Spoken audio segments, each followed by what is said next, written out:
என் பெயர் அருணா. நான் ஓடிப்போய் ஒரு பணக்காரனை மணந்தேன். காதல் மற்றும் ஆடம்பரம் இரண்டையும் பெற்றேன் என்று நினைத்தேன். ஆனால் திருமண இரவு என் மாயைகளை உடைத்தது. என் கணவரும் அவரது நண்பரும் சேர்ந்து எனக்கு துரோகம் செய்தபோது என் இதயம் பயங்கரத்தால் துடித்தது. நான் தப்பிக்க முயற்சித்தேன். ஆனால் அன்று இரவு இருண்ட பாதையில் 60 வயது முதியவருடன் என்ன நடந்தது என்பதை நீங்கள் நம்பவே மாட்டீர்கள். அருணா, சீக்கிரம் வா.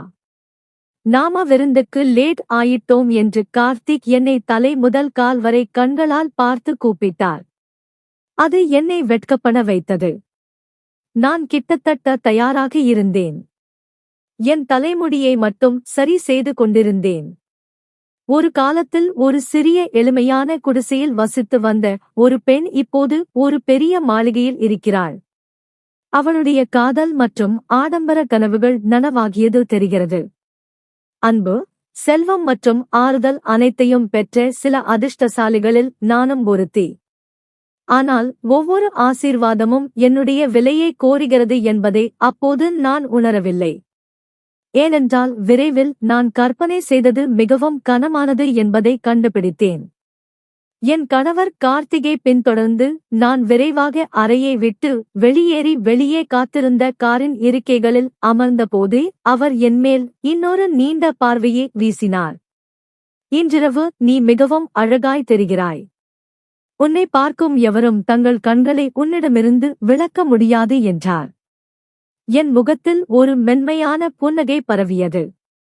ஆனால் இந்த அழகு வேறு யாருக்காகவும் இல்லை. இது எல்லாம் உங்களுக்காக மட்டுமே என்று பதிலளித்தேன். கார்த்திகின் புன்னகை ஆழமடைந்தது. நான் அவர் கையை மெதுவாக பிடித்தபோது அவர் முக பாவனை மேலும் மென்மையாகியது. நீ எனக்காக எதையும் செய்வாய் என்று எனக்கு தெரியும். அதனால்தான் நான் உன்னை மிகவும் நேசிக்கிறேன். ஆனால் நேரம் வரும்போது நீ என் மீதான உன் விசுவாசத்தை என்ன விலை கொடுத்தாலும் நிரூபிப்பாய் என்று நினைக்கிறேன் என்று அவர் கிசுகிசுத்தார். அவர் வார்த்தைகள் என்னை திடுக்கிட வைத்தன. நான் குழப்பத்துடன் அவரை பார்த்து நிச்சயமாக கார்த்திக், நான் உங்களுக்காக எதையும் செய்வேன் என்று பதிலளித்தேன். அவர் திருப்தியுடன் தலை அசைத்தார். அவரது பார்வை சாலைக்கு திரும்பியது. நாங்கள் அவரது நெருங்கிய நண்பர் மனோஜின் மாளிகையில் ஒரு பெரிய விருந்துக்கு சென்று கொண்டிருந்தோம். கார்த்திக் ஒரு பணக்கார பின்னணியில் இருந்து வந்தவர். மேலும் அவரது பெரும்பாலான நண்பர்கள் இதேபோல் செல்வந்தர்களாக இருந்தனர். ஆடம்பர விருந்துகள் வழக்கமாக இருந்தன. இன்றிரவு விதிமுறைகள் வேறுபட்டவை அல்ல. மனோஜ் தனது பிறந்த நாளுக்கு ஒரு பிரம்மாண்டமான கொண்டாட்டத்தை ஏற்பாடு செய்து நான் உட்பட அனைத்து உயரடுக்கினரையும் அழைத்திருந்தார். இந்த கூட்டங்களில் என்னை பெருமையாக காட்டிக் கொள்வதில் கார்த்திக் பெருமிதம் கொண்டார். அவர் அடிக்கடி எனக்கு மிக சிறந்த ஆடைகளையும் மிகவும் நேர்த்தியான நகைகளையும் வாங்கி தந்தார். என் ஒப்பனை குறைபாடற்றதாக இருப்பதை உறுதி செய்தார். இன்றிரவு நான் சிக்கலான எம்பராய்டரி வேலைப்பாடுகளுடன் கூடிய மெல்லிய கருப்பு உடையை அணிந்திருந்தேன். அது என் உடலை தழுவி என் வெற்று முதுகு மற்றும் கைகளை வெளிப்படுத்தியது. நான் கார்த்திகை மணப்பதற்கு முன்பு இது போன்ற எதையும் அணிந்ததில்லை. ஆனால் காலப்போக்கில் என் கணவரை மகிழ்விப்பதற்காக என் ஆரம்ப கூச்சத்தை விட்டுவிட்டேன். இந்த உடைகளில் எனக்கு நம்பிக்கை வளர்ந்தது.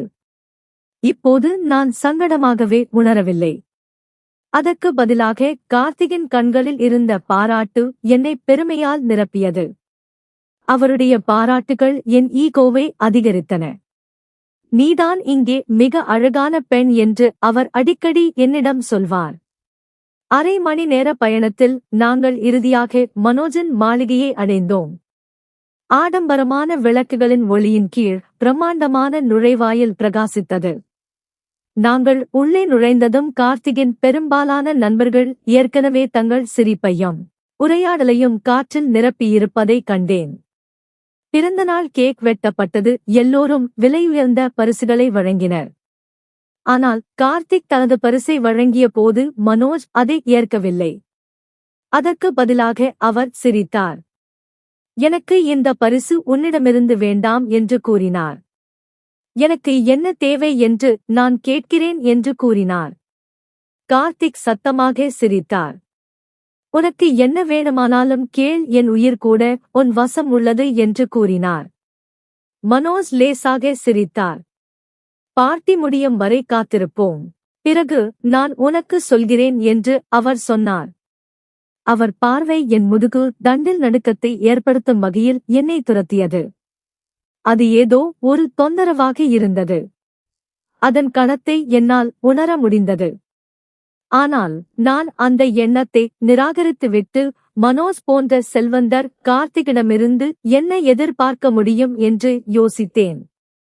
மனோஜ் கார்த்திகின் நண்பர் மட்டுமல்ல, அவரது வணிக கூட்டாளியும் கூட. அவர் ஒரு முக்கிய அரசியல் குடும்பத்தை சேர்ந்தவர். கார்த்திகை விட செல்வாக்கு மிக்கவராகவும் செல்வந்தாராகவும் இருந்தார். அதுவே கார்த்திக் மறுக்க முடியாத கோரிக்கைகளை முன்வைக்க மனோஜுக்கு ஒரு வலியாக இருந்தது. அவரை வேண்டாம் என்று சொல்வது கேள்விக்குறியாகவே உள்ளது. எனவே மனோஜ் கார்த்திகின் பரிசை நிராகரித்து வேறு ஏதாவது ஒன்றை குறிப்பிட்ட போது, கார்த்திக் வேறு ஏதாவது என்னவாக இருக்கும் என்று கூட தெரியாமல் ஒப்புக்கொண்டார். மாலை முழுவதும் மனோஜ் என்னிடம் ஏதாவது கேட்டுக்கொண்டே இருந்தார். உனக்கு உணவு வேண்டுமா என்று கேட்டார். கண்ணியமான உரையாடலை நடத்தினார். கார்த்திக் எனக்கு அறிவுறுத்தியபடி நான் சிரித்தேன். ஒவ்வொரு முறையும் பதிலளித்தேன். இந்த பெரிய கூட்டங்களில் யாரையும் புண்படுத்த வேண்டாம் என்று அவர் எச்சரித்திருந்தார்.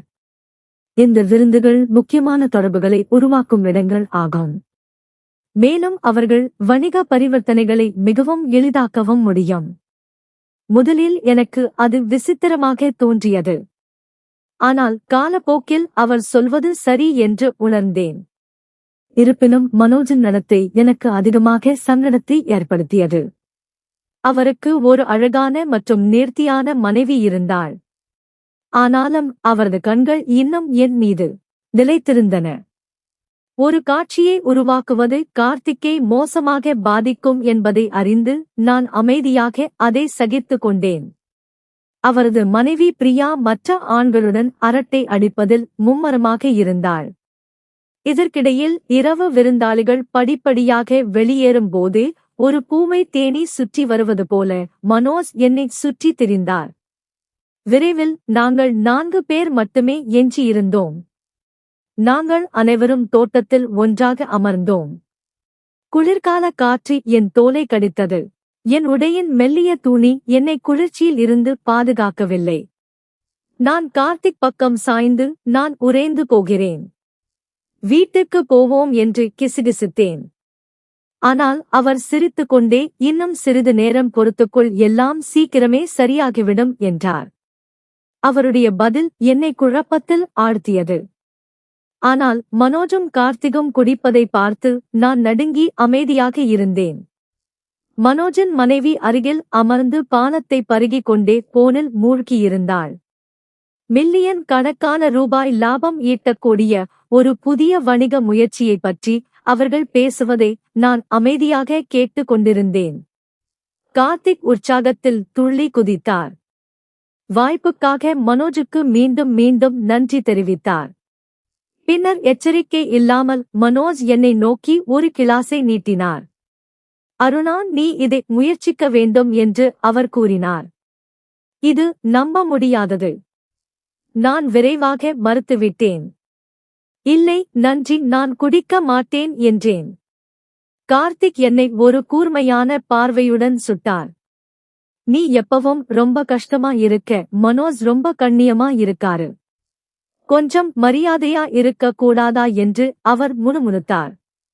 அவர் வார்த்தைகள் வலிக்க நான் என் பார்வையை தாழ்த்தி கொண்டு கோபத்தின் வெப்பத்தையும் அவமானத்தையும் கலந்திருப்பதை உணர்ந்தேன். மனோஜ் மெதுவாக சிரித்தார். பிரச்சனை இல்லை, இன்றிரவு நீ முழு சுயநிறைவோடு இருந்தால் எனக்கு நல்லது அருணா என்று அவர் சொன்னார். நான் திடுக்கிட்டு என் தலையை அவரை நோக்கி பார்த்தேன். ஆனால் நான் எதுவும் சொல்லும் முன் அவர் தன் மனைவி பிரியாவை நோக்கி திரும்பினார். நீ போதுமான அளவு குடித்து விட்டாய், அறைக்கு சென்று ஓய்வேடு. கார்த்திக்கை பார்த்து, பிரியாவை அவளுக்கு அறைக்கு நீ ஏன் அழைத்து செல்லக்கூடாது என்று கேட்டார். நான் இங்கேயே தங்கி இன்னொரு பானம் குடிக்க விரும்புகிறேன் என்றார். கார்த்திக் உடனடியாக எழுந்து நின்று தனது கிளாஸை காலி செய்து பிரியாவின் இடுப்பை சுற்றி கையை வைத்தார். என் கணவர் இன்னொரு பெண்ணை மிக நெருக்கமாக பிடித்துக் கொண்டிருப்பதை பார்த்ததும் என் மார்பில் ஒரு கத்தி குத்துவது போல் உணர்ந்தேன். பொறாமை எனக்குள் எரிந்தது. என் மனமும் குழப்பத்தில் மூழ்கியது. மனோஜ் ஏன் தனது சொந்த மனைவியை அவளுடைய அறைக்கு அழைத்துச் செல்லவில்லை? ஏன் கார்த்திக்கே அப்படி செய்ய சொன்னார்? என் கண்களை அவர்களிடமிருந்து விளக்க முடியவில்லை. என் அமைதி இன்மையைக் கண்டு சிரித்துக் கொண்டே, என்ன விஷயம்? உன் கணவன் வேறு யாரோடு அருகில் இருப்பதை பார்ப்பது பிடிக்கவில்லையா என்று கேட்டார் மனோஜ். அவர் வார்த்தைகள் என்னை திடுக்கிட வைத்தன. நான் அவர் பேச்சை கேட்காதது போல் என் பார்வையை விரைவாக தாழ்த்தினேன். ஆனால் என் மௌனம் அவரை சிரிக்க வைத்தது. அவர் அருகில் சாய்ந்து என் பக்கத்து இருக்கையில் அமர்ந்து என் தோளில் கையை உறுதியாக வைத்தார். அவர் பிடியே இறுகியது. எனக்குள் ஒரு பீதி அலையை ஏற்படுத்தியது. நான் உள்ளுணர்வாக விலகிச் செல்ல முயற்சித்தேன். ஆனால் பயம் என்னை முடக்கியது. என் அசௌகரியத்தை பார்த்து அவர் தெளிவாக மகிழ்ந்தார். பின்னர், இப்போது நீ கார்த்திக்கை பார்த்து சோர்வடையவில்லையா? ஒரே மனிதரிடம் எவ்வளவு நேரம் திருப்தியாக இருக்க முடியும் என்றார். அவருடைய ஆபாச வார்த்தைகள் என் முகத்தில் அலைந்தது போல் என்னை தாக்கியது. என் கன்னங்கள் வெட்கத்தால் சிவந்தன. எனக்கு தெரியாத ஒரு மனிதன் எப்படி என்னிடம் இப்படி பேச முடியும்? ஆனால் நான் பதில் சொல்வதற்குள் கார்த்திக் திரும்பி வந்தான். மனோஜ் அவரிடம், நான் கேட்டதை எல்லாம் நீ எனக்கு கொடுப்பதாக வாக்குறுதி அளித்தாய் என்பதை நினைவில் கொள் கார்த்திக். சரி, இதோ என் வேண்டுகோள். இன்றிரவு அருணாவுடன் நான் இருக்க விரும்புகிறேன் என்றார். என் இதயம் வன்முறையில் துடித்தது. மனோஜ் என் இருப்பைக் கண்டு முற்றிலும் சோர்வடையாமல் தொடர்ந்தார். இன்றிரவு நீ பிரியாவுடன் தங்கலாம். அவர் அலட்சியமாக, அவள் ஏற்கனவே குளிர்ச்சியாக இருக்கிறாள். அதனால் உனக்கு எந்த பிரச்சனையும் இருக்காது என்று சொன்னார். நான் எதிர்வினை ஆற்றுவதற்கு முன்பு அருணா எப்படியும் முழுமையாக சுயநினைவுடன் இருக்க வேண்டும் என்று நான் விரும்புகிறேன் என்று அவர் என் கையை பிடித்து இழுத்து என்னை அவர் மடியில் வைத்தார். ஒரு பீதி என்னை தாக்கியது. தீப்பிழம்புகள் என் தோலை நக்குவது போல் உணர்ந்தேன். நான் மனோஜை என் முகத்திலிருந்து அங்குல தூரத்தில் பார்த்தேன். பின்னர் கார்த்திக்கை நோக்கி தீவிரமாக திரும்பினேன். அவர் கோபத்தில் வெடித்து, மனோஜே என்னிடமிருந்து கிழித்து எறிந்துவிட்டு விளக்கம் கோருவார் என்று எதிர்பார்த்தேன். ஆனால் எனக்கு திகிலாக கார்த்திக் அமைதியாக இருந்தார். அவர் அசையவில்லை. அவர் ஆச்சரியப்பட்டதாக தெரியவில்லை. அதற்கு பதிலாக அவர் இன்னொரு கிளாஸ் குடித்தார். நான் மனோஜின் விடியிலிருந்து என்னை விடுவித்துக் கொள்ள போராடி அழுதேன். என் குரல் நடுங்கியது, ஆனால் என் வார்த்தைகள் புறக்கணிக்கப்பட்டன. நான் கார்த்திக்கை அழைத்தேன். என் குரல் விரக்தியால் நிரம்பியது. அவர் என்னை சுருக்கமாக பார்த்தார். ஆனால் அவர் கவனம் திரும்பியது குடிப்பதில்தான். ரிலாக்ஸ் அருணா. நான் ஏதோ ஒரு அற்ப விஷயத்துக்கு ரொம்பவே எதிர்வினை ஆற்றுவது மாதிரி அவர் சொன்னார். அது பெரிய விஷயம் இல்லை மனோஜ். இன்றிரவு உன் கம்பெனியை அனுபவிக்க முடியும். நான் பிரியாவோடு சேர்ந்து கொள்கிறேன் என்றார். அவநம்பிக்கை ஒரு அலை போல என்னை தாக்கியது.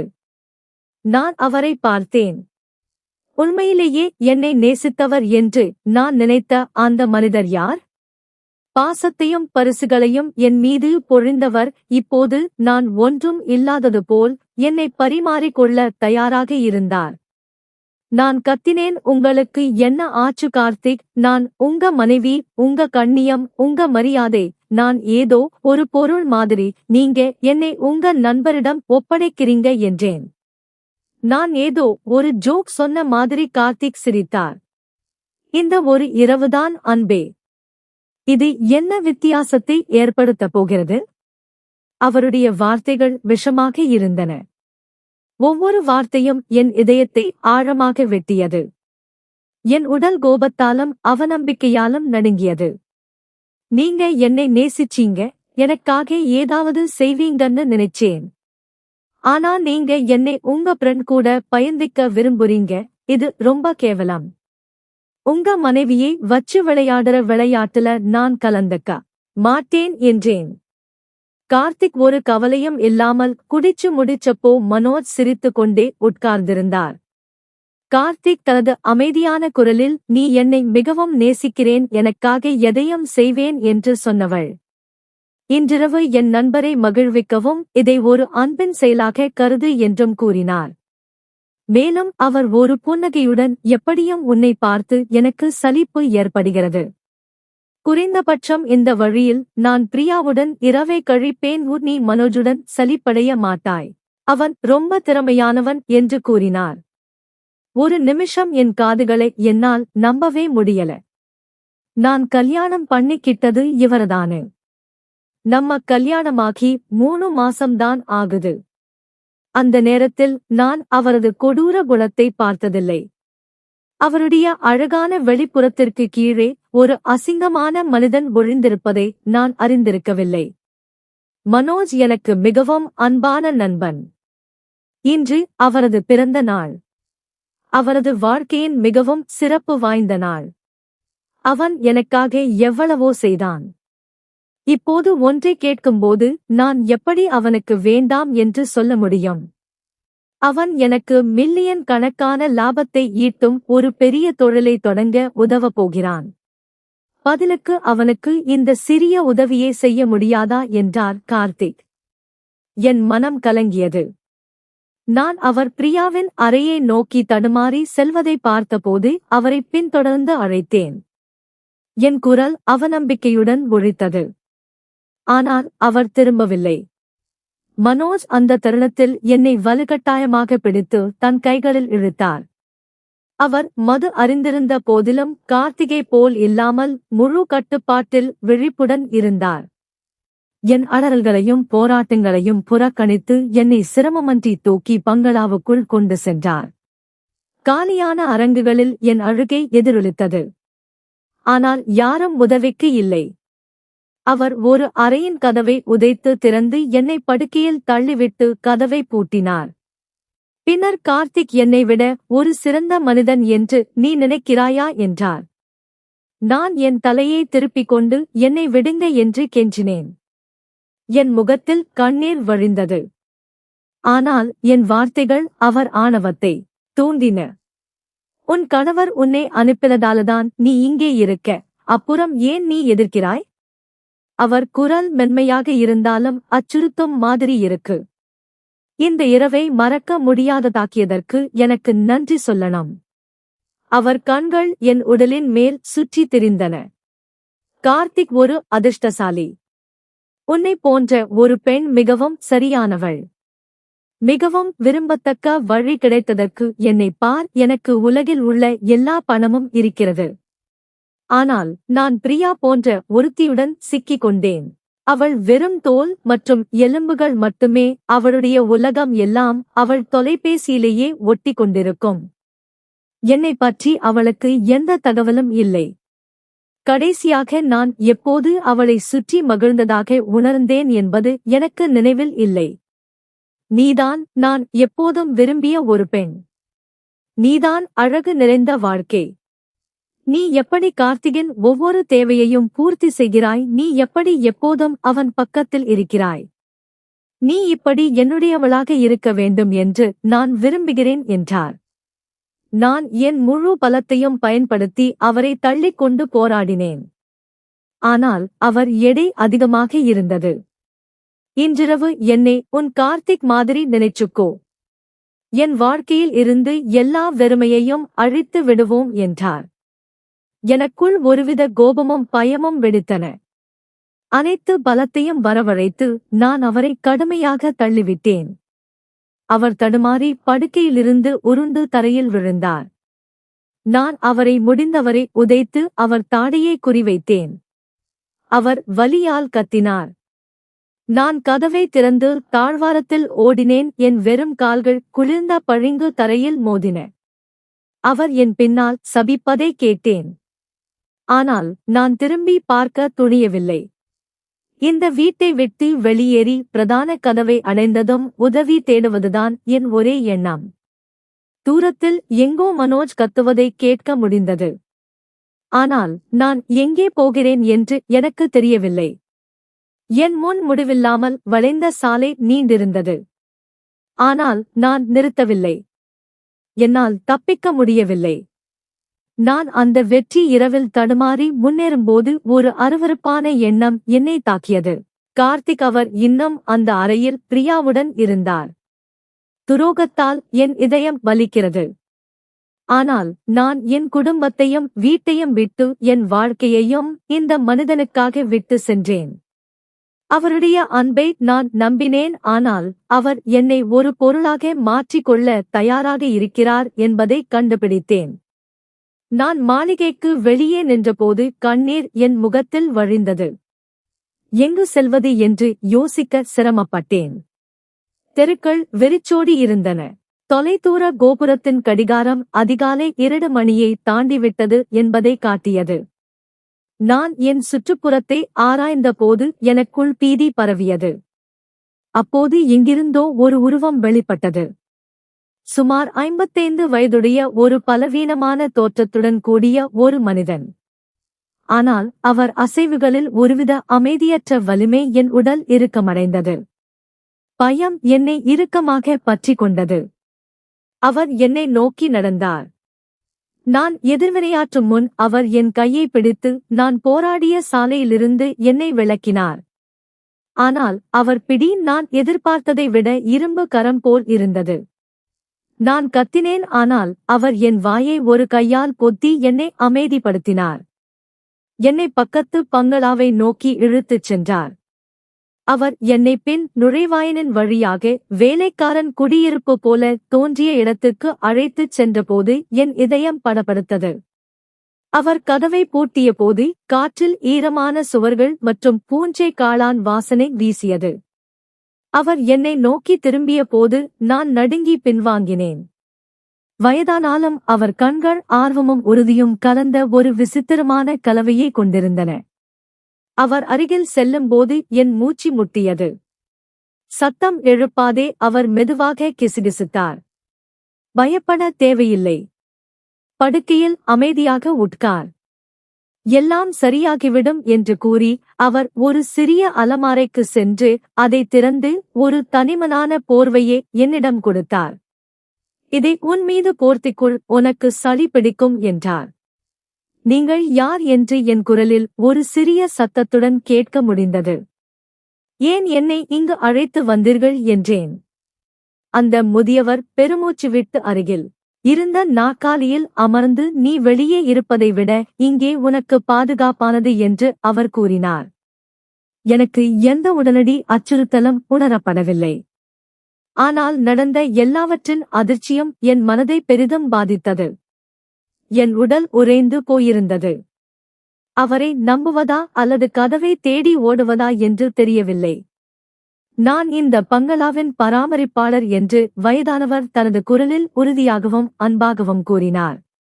இது வெளிநாட்டில் வசிக்கும் என் முதலாளிக்கு சொந்தமானது. வேறு யாரும் இங்கு தங்குவதில்லை. எனவே நீ கவலைப்பட வேண்டாம். நீ இப்போதைக்கு பாதுகாப்பாக இருக்கிறாய். ஆனால் நான் உடனடியாக உன்னை இங்கு அழைத்து வரவில்லை என்றால் காவலர்கள் உன்னை வெளியே கண்டுபிடித்திருந்தால் திரும்பி உன்னை இழுத்து அந்த மிருகத்திடம் ஒப்படைத்திருப்பார்கள் என்றார். நான் அதிர்ச்சியில் அவரை பார்த்தேன். என் தொண்டை வறண்டு போனது. அவருக்கு எப்படி தெரியும் என்பதை என்னால் புரிந்து கொள்ள முடியவில்லை. என் குரல் ஒரு கிசுகிசுப்பாக வெளிப்பட்டது. மனோஜ் பத்தி உங்களுக்கு தெரியுமா என்றேன். அந்த முதியவர் முக சுழிப்புடன் தலை அசைத்தார். அவன் யார் என்று எனக்கு சரியாக தெரியும். மனோஜ் ஒரு நற்பெயர் பெற்றவன். அவன் ஒரு வேட்டையாடும் இரக்கமற்ற அரக்கன். உன்னை போன்ற பல அப்பாவி பாதிக்கப்படக்கூடிய பெண்களிடம் தவறு செய்கிறான். உன் அதிர்ஷ்டம் இன்றிரவு உன்னை காப்பாற்றியது. நான் வாசலில் நின்று கொண்டிருந்த போது நீ ஓடுவதை பார்த்தேன். உன் கண்களில் இருந்த பயத்தை நான் உணர்ந்தேன். நான் அதை முன்பு மற்ற பெண்களின் கண்களில் பார்த்திருக்கிறேன். யாரோ அவனுக்கு பலியாகிவிட்டார்கள் என்று எனக்கு தெரிந்தது. நான் உன்னை உள்ளே இழுக்கவில்லை என்றால் நீ அவன் வெடியில் சிக்கியிருப்பாய் என்றார். இப்போது அவர் வார்த்தைகளின் எடை என்னை நசுக்கியது. ஆனால் அவரது அடுத்த வார்த்தைகள் என்னை பயத்தால் நிரப்பின. நீ இங்கே சில நாட்கள் ஒழிந்து கொள்ள வேண்டும் என்று அவர் எச்சரித்தார். நீ தப்பித்து விட்டாய் என்பதை மனோஜ் உணர்ந்தவுடன் அவனும் அவனுடைய காவலர்களும் உன்னை பைத்தியக்காரனைப் போல தேடுவார்கள். உன்னை தேடி அந்த பகுதியை சுற்றித் தெரிவார்கள். ஆனால் இந்த பங்களாவை சரிபார்க்க அவர்கள் நினைக்க மாட்டார்கள். யாரும் இங்கே வருவதில்லை என்றார். முதியவரின் கண்கள் முதன்முறையாக எனக்கு நம்பிக்கை அளித்ததை நான் கண்டேன். அந்த இரவு எனக்கு இதிலிருந்து தப்பிக்க முடியும் என்று தோன்றியது. நான் போர்வையால் பொருத்தப்பட்ட குளிர்ந்த தரையில் அமர்ந்து இரவு முழுவதும் கழித்தேன். காலையில் மெதுவாக வந்தது சூரிய ஒளியின் முதல் கதிர்கள். சிறிய ஜன்னல் வழியாக அறைக்குள் ஊர்ந்து சென்றன. அந்த முதியவர் உணவு மற்றும் தண்ணீர் கொண்டு வந்து என் முன் வைத்து மெதுவாக பேசினார். உனக்கு பலம் தேவைப்படும், சாப்பிடு என்றார். மனோஜின் காவலர்கள் இன்னும் உன்னை தேடுகிறார்கள். அவர்கள் எல்லா இடங்களிலும் இருக்கிறார்கள். அவங்க உன்னை பிடிச்சிருந்தா அவங்க கருணை காட்ட மாட்டாங்க என்றார். அவர்கள் சக்தி வாய்ந்த மனிதர்களா என்று கேட்டேன். அவர்கள் இறுதியில் என்னை கண்டுபிடிப்பார்கள்.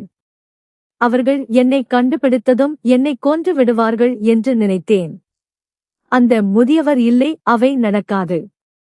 சில நாட்களில் இது கடந்து போகும் என்று அவர் நம்பிக்கையுடன் கூறினார். மணவருக்கு உன் மீதான வெறி மறைந்துவிடும். அவன் துரத்த வேறு ஒரு பெண்ணை கண்டுபிடிப்பான். அவன் அப்படிப்பட்டவன். ஆனால் உன் கணவனிடம் நீ எச்சரிக்கையாக இருக்க வேண்டும். அவன்தான் உண்மையான அச்சுறுத்தல் என்றார். இப்போது அவர் வார்த்தைகள் என் இதயத்தை துடிக்க வைத்தன. நான் அவரை நம்பாமல் முறைத்து பார்த்தேன். உங்களுக்கு எப்படி தெரியும் என் கணவர் பத்தி? அவர் லேசாக சிரித்தார். எனக்கு அவனை தெரியாது என்று அவர் பதிலளித்தார். ஆனால் தன் மனைவியை நம்ப முடியாத ஒரு நண்பனிடம் ஒப்படைப்பவன் உன்னை தேடி வருவான். அன்பு அல்லது அக்கறையால் அல்ல, உன் மீது கட்டுப்பாட்டை பேணுவதற்காகவே. கவனமாக இரு குழந்தையே என்றார். நான் குளிரால் நடுங்கவில்லை, ஆனால் அவரது வார்த்தைகளுக்கு பின்னால் இருந்த உண்மையால் நடுங்கினேன். நான் நேசித்தவர் என்னை ஏமாற்றினார். ஆனால் நான் பேசுவதற்குள் அந்த முதியவர் மெதுவாக தொடர்ந்தார். சில நாட்களில் நீ உன் குடும்பத்திற்கு திரும்ப ஏற்பாடு செய்கிறேன். நீ அவர்களுடன் பாதுகாப்பாக இருக்கலாம் என்று கூறினார். ஆனால் நான் இல்லை என்று தலையே ஆட்டினேன். நான் திரும்பி செல்ல முடியாது என்று சொன்னேன். நான் என் வீட்டை விட்டு வெளியேறி என் பெற்றோரை அவமானப்படுத்தி இப்போது திரும்பி சென்றால் அவர்கள் இன்னும் அவமானப்படுத்தப்படுவார்கள். என் கணவர் என்னை தேடுவார். அவர் முதலில் செல்வது என் பெற்றோரின் வீடுதான். நான் அவர்களை ஆபத்தில் ஆழ்த்த முடியாது என்றேன். அந்த முதியவர் ஆழ்ந்த சிந்தனையில் ஆழ்த்து கைகளை தேய்த்து கொண்டே அறைக்குள் நடந்து சென்றார். சிறிது நேரம் கழித்து அவர் உன்னை என் கிராமத்துக்கு அனுப்ப ஏற்பாடு செய்கிறேன் என்றார். எல்லாம் சரியாகும் வரைக்கும் நீ கொஞ்ச நாள் என் மனைவியோடு தங்கலாம் என்றார். நான் அவரை பார்த்து ரொம்ப நன்றி உணர்வுல நிரம்பி வழிஞ்ச மாதிரி இருந்தேன். என் கண்களில் கண்ணீர் வழிய, ஏன் அப்பா நீங்க எனக்கு இவ்வளவு உதவி பண்ணிறீங்க என்றேன். அவர் என் பார்வையை தவிர்த்து மெதுவாக சொன்னது, மகளே, என் முன் பல பெண்கள் தங்கள் கண்ணியத்தை இழப்பதை நான் கண்டிருக்கிறேன்.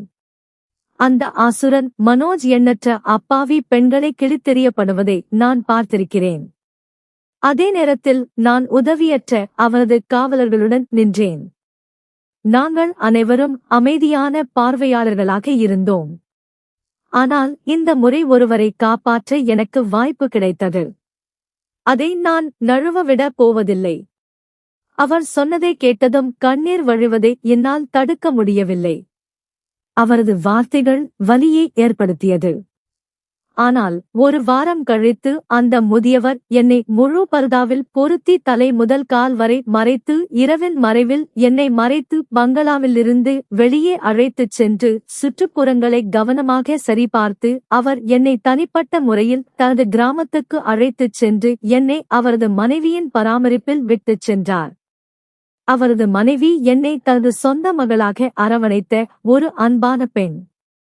அவள் என்னை இறுக்கமாக பிடித்துக்கொண்டு, இப்போது நீ பாதுகாப்பாக இருக்கிறாய், நாங்கள் உன்னை பாதுகாப்போம் என்று கூறினாள். வயதானவர் நகரத்திற்கு திரும்பினார். என்னை காட்டிக் கொடுத்த உலகத்திலிருந்து நான் மறைந்திருந்தேன். நாட்கள் மாதங்களாக மாறி இப்பொழுது 3 அல்லது 4 மாதங்கள் ஆகின்றன. அந்த இரவு முதல் நான் கார்த்திக்கையோ அல்லது என் குடும்பத்தினரையோ தொடர்பு கொள்ளவில்லை. அதற்கு பதிலாக நான் இங்கே கிராமத்தில் அமைதியான வாழ்க்கையை கட்டி எழுப்பினேன்.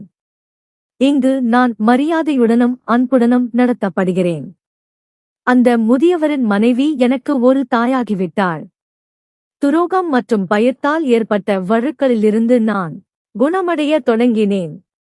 ஆனால் சில இரவு நேரங்களில் நான் விழித்திருந்து என் பெற்றோரின் எல்லையை தாண்டி அந்த இரவில் என்னை நேசித்த ஒரு ஆணுடன் ஓடி போகாமல் இருந்திருந்தால், அவர்கள் சொல்வதை கேட்டிருந்தால், ஒருவேளை நான் மனோஜின் பிடியில் சிக்கிக் கொள்ளாமல் இருந்திருக்கலாம்.